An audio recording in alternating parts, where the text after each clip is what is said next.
The Action 3, the audio quality, the microphone quality is just much better than the GoPro 8, Hero 8 or 9 by a landslide. That's for sure. So much more crisp, articulate. Range is dynamic. It's actually pleasing to the ear. It actually kind of sounds like it's on par with an external microphone. I've tried them both, the built-in versus like Rode Video Micro, and even my Zoom microphone attached to the Action 3, and they sound very similar to each other. While the external should be better in theory, I couldn't tell any noticeable difference between the built-in and its external counterparts. I can't say the same thing for, well, GoPro Hero 8, 9. Audio sucks. They sound muffled up.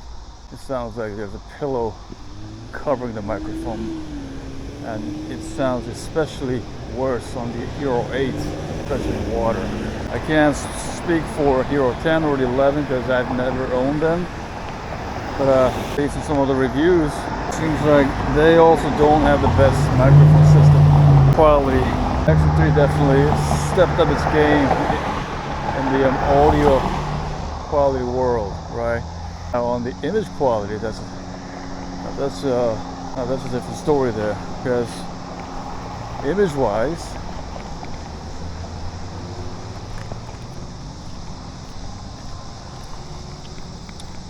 something that I am not too happy about on the Action 3 is that that's the first of all, it has three digital lens modes, right? The first one being narrow, which is mostly cropped in, it's all digital zoom, and the next level, which is kind of like the GoPro's linear equivalent, is called D-Warp mode.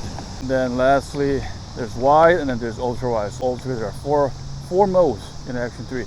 Now, for everyday filming, D-Warp is the mode that should be used to get rid of the bulging and fisheye effect on the edges. D-Warp, again, is the equivalent of GoPro's linear mode.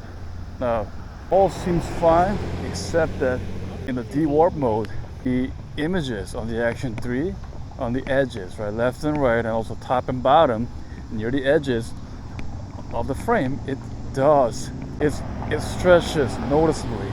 It really stretches out. So if a subject is placed, a person is placed on the edges of the frame, right, top or bottom, or on the left and right, they will look stretched like hell. This is expected because Action 3 has a wide lens, and the only way to compensate the fisheye effect is to have it stretched. But to me, it's a bit too much stretched, right? And compared to GoPro's linear mode, it does compare somewhat, but GoPro is not as intrusively stretched as the Action 3 Warp that I noticed kind of immediately. So that's one shortfall that Action 3 has with the D-Warp mode. I wish they can fix this up with their next firmware update, because who want to use footage that looks all stretched out? Unless you're keeping your subject in the middle of the frame, which isn't easy to do, especially when you're moving around or in action. Anything that's kind of like out of the center square zone, everything will look stretched to a more than ridiculous level there. That's something to keep in mind. But the wide angle mode, it doesn't stretch as much, and it's not as intrusive as the stretch image that you would see in the D-Warp lens mode. This is being filmed in the wide mode right now, so it's very minimal differences between at the center and near the edge of the frame. In the park here,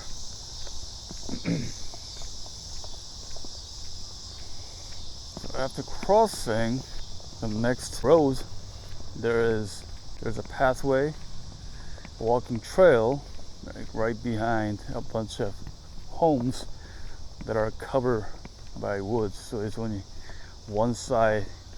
It's only one side of it. So one side has the homes lined up, and the other side, all woods. So it's kind of like a private, quiet place. It's good for those homeowners because there's no neighbors across the trail, across the street. Rocksteady on currently. I don't need to have this at the Rocksteady Plus or horizontal because it is fixed to my chest mount. It is not going to tilt left or right. It is fixed. So the higher the EIS mode that you use, like the Rocksteady Plus or whatever 45 degrees lock, it will, the camera will crop into the image to compensate for the shaking, which will result in a narrower field of view and also digital zoom applied to your footage, which is not an ideal solution unless you're specifically aiming for digital zoom. Now, I have no idea what I'm going to do with this recording footage here. Am I going to publish it online on YouTube? I don't know. If I am, what will be the theme of it? Just casual walk, action 3 in action type of thing. We'll see about that. But it feels good to have both of my hands free.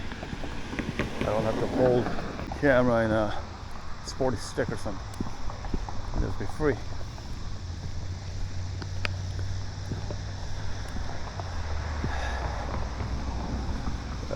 Notice the colors, the brights and the darkness, saturation, the contrast, and everything that you would expect to see in a camera in a well-lit environment like right now.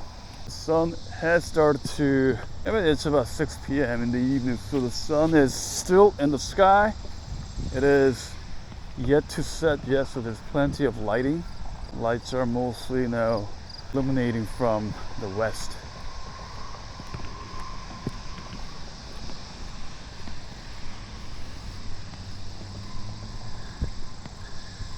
I'm gonna do a quick jogging here, see how well this holds up.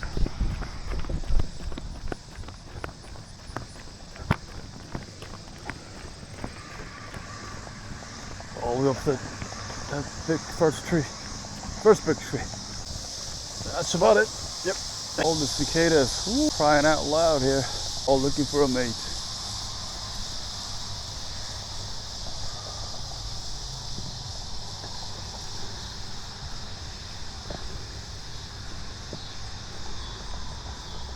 The wide field of view seems okay. It provides a good field of view. I would say about 150 degrees or so, more or less, in the wide mode.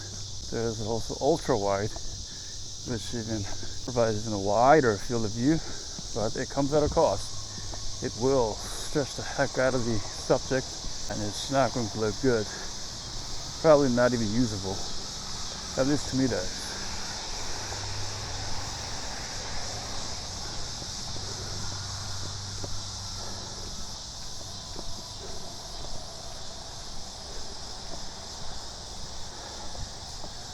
Now here, I will compare the field of view here. All four, right? Narrow, D-warp, wide, and ultra wide. Yeah, first mode, this is the narrow mode, which is highly cropped in. This again is the narrow mode.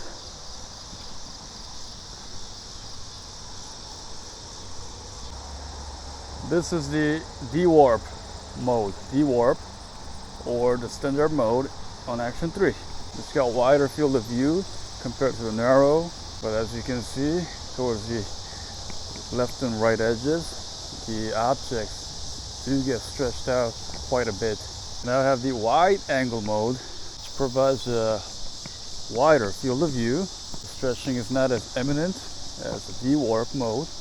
It kind of looks natural, but it comes at a cost by having that slight fisheye effect on both edges. This is the ultra wide mode now. the widest angle. I believe the field of view, this according to the literature, that's about 166 degrees of field of view. It's really very, very wide. This mode is great for fast movement actions like mountain bikes, right? Sports. Back to the standard V-warp mode.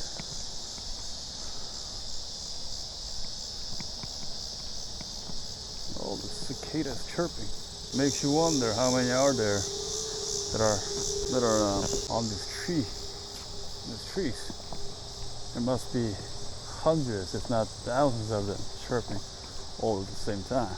Definitely the audio quality is so much better than the GoPros that I've used so far. However, image-wise, I can't really say the same thing about it. I kind of like the GoPro image quality, video quality. GoPro has their own distinct vibe to it, and the quality is pretty good. It was pretty good. I've not had any complaints about the image quality. If anything, it was always about the audio quality, how the recording sounds so muffled up, and it wasn't just pleasing to the ears. Action 3 definitely has an edge on the audio department, but image-wise, I think GoPro overall has a slightly better quality in terms of the lens configuration, the bit rate, and the overall end product. GoPro has the edge over Action 3, but that could have been properly mitigated with the next release, Action 4 camera. There are a bunch of YouTube videos out there comparing the Action 4 to the Hero 11 and the latest Hero 12. For more info, be sure to check those videos out.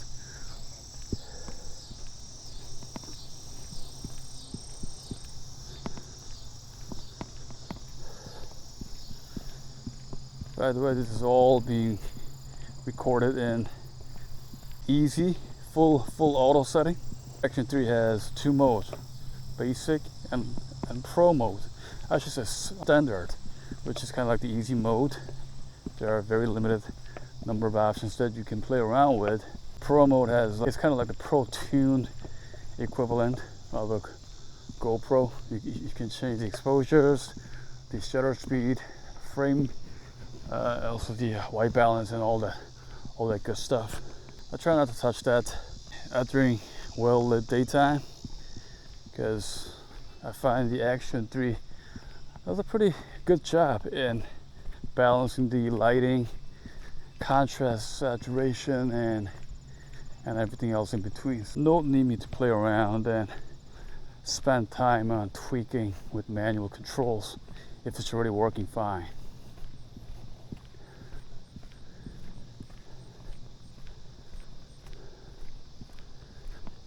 Here's a shaded area here compared to the lit area outside of the shadow.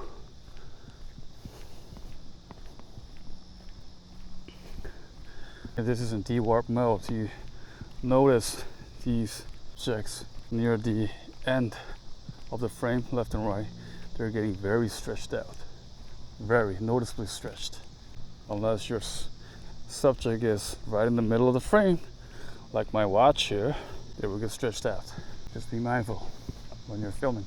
And another thing that I noticed with Action 3 is it will start a new clip once the file size reaches at about 3.5 gigs. It'll start a new clip, new file. If you have, let's say, you're 30 minutes into recording and your file size has come close to, let's say, 3.5 gigs, it will start a new file and it'll continue recording as if nothing happened. I think this is a format thing. Action 3, I believe it doesn't create files in the NTFS format, which goes beyond the 4 gig limit. So I'm thinking this is either exFAT or FAT32 format, which only allows up to 4,000 megabytes or 4 gigs. Just be mindful of that as well. It doesn't matter which resolution you record in, either Full HD, 2.7 or 4K. If it reaches that file size limit, it will split and start a new file. When you try to work them in post, you'll need to import all the separate files, especially for longer videos. Now, I don't think GoPro had that. GoPro just records everything in one file, unless I'm mistaken. I never had to record more than 10 to 15 minutes of segment each time, so it never created a large file for me to even notice. That's something to keep in mind as you're recording.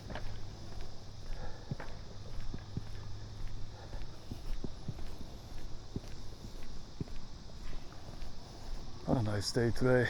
People out here just chilling, mowing their lawns, keeping it clean and nice to the eye. Yeah, they rolled out a bowl here. Maybe I'll go there and grab it for them.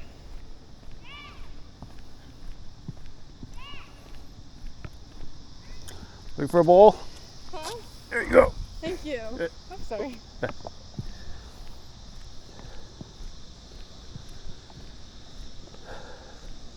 Must be practicing for softball there, pitching softball.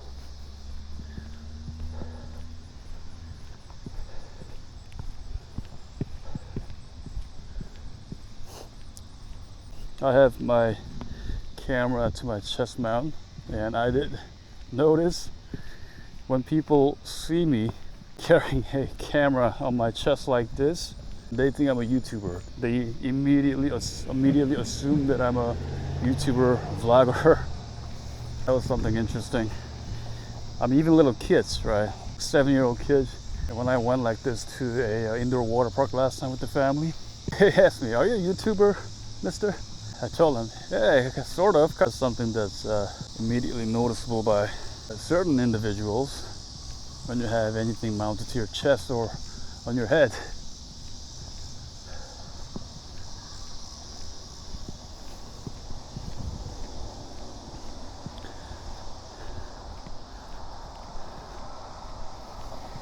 Another thing to be mindful is that these action cameras nowadays, they can record in the high efficiency codec, HEVC, or the H.265 compression. Those are it starts to become like the golden standard nowadays. It's nice because it compresses in a much more space efficient way. They have a whole different algorithm compared to the older format, which is the H.264 format, which is well known for compatibility. Now, unless you have a very powerful computer, powerful meaning like newer CPUs, like in the i5, i7 world, with a lot of RAMs, right? Like either 16 or higher gigabyte of RAMs with very powerful graphic cards, 4 gigs or higher. Unless your computer has all these muscles components in there, your video production post can greatly suffer. And just if you have a laptop or a PC with subpar specs, it's not going to process those high efficiency files too well. HEVC. Of course, if you found this video helpful, informative in any way, please smash that like button and be sure to subscribe for more videos like this.